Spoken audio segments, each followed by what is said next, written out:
మరొకటి ఏంటంటే దాదాపుగా ఇప్పుడు మనం 8 ట్రక్కుల 6-7 ట్రక్కులు పట్టుకున్నాము.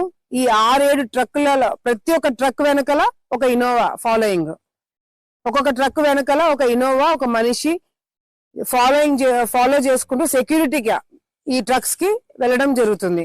ఇవి ఎవరివి, ఏంటి, అసలు ఎందుకు తీసుకుపోతున్నారు, ఎక్కడికి తీసుకుపోతున్నారు అనేది తప్పకుండా బయటికి రావాల్సిన అవసరం ఎంతైనా ఉంది.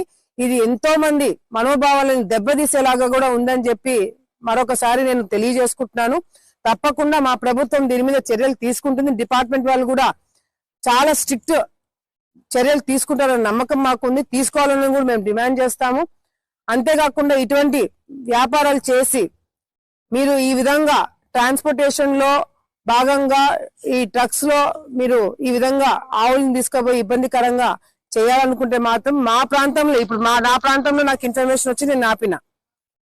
మరొకసారి ఈ ప్రాంతంలో ఈ విధంగా చేయాలనుకున్న వాళ్ళందరికీ కూడా ఇది ఒక లెసన్ గా మీరు ఒక హెచ్చరిక అనుకోండి.